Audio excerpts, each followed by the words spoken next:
বাংলাদেশে প্রতি বছর গড়ে 1,61,000 মানুষ তামাকজনিত রোগে প্রাণ হারাচ্ছে। বর্তমানে তামাকে আসক্তি আছে এমন প্রাপ্তবয়স্ক মানুষের সংখ্যা প্রায় 4.25 কোটি। কর্মক্ষেত্র সহ পাবলিক প্লেস ও গণপরিবহনে পরোক্ষ ধূমপানের শিকার হয় 3,84 লাখ জন। এমন তথ্য জানিয়ে জনস্বাস্থ্য রক্ষায় বিদ্যমান তামাক নিয়ন্ত্রণ আইন দ্রুত সংশোধনের তাগিদ দিয়েছেন বিশেষজ্ঞরা। শামীমুজ্জামান চৌধুরীর রিপোর্ট। দেশে প্রায় 15 লাখ মানুষ তামাকজনিত রোগে আক্রান্ত। এসব রোগ বছরে কেড়ে নিচ্ছে 1,61,000 মানুষের প্রাণ।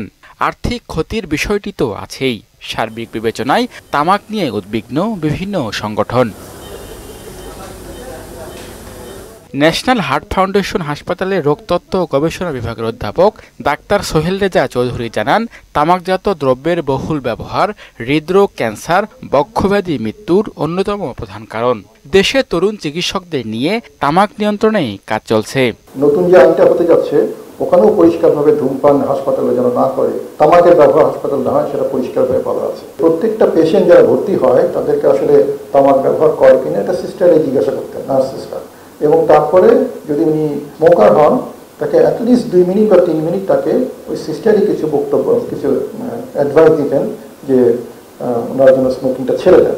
বিশেষজ্ঞরা জানান, তামাকের এসব ক্ষতি থেকে জনস্বাস্থ্যকে রক্ষার জন্য দ্রুত বিদ্যমান তামাক নিয়ন্ত্রণ আইন শক্তিশালী করতে হবে। তা না হলে তামাকজনিত অকাল মৃত্যু প্রতিরোধ করা সম্ভব হবে না।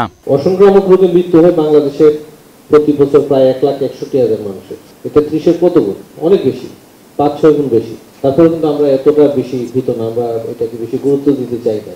স্বাস্থ্যের জন্য খারাপ, অর্থনীতির জন্য খারাপ, সমাজের জন্য খারাপ।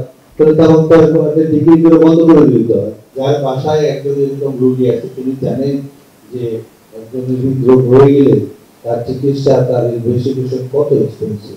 দেশে তামাক নিয়ন্ত্রণ আইনের 7-এর 1 ধারা অনুযায়ী পাবলিক প্লেসে বা নিয়ন্ত্রণকারী ব্যক্তি ধূমপানের জন্য নির্দিষ্ট জায়গা করে দিতে পারবেন। বিদ্যমান আইনে 7-এর 1 ধারা বাতিলের প্রস্তাব দেওয়া হয়েছে। শামীমুজ্জামান চৌধুরী, মোহনা সংবাদ, ঢাকা।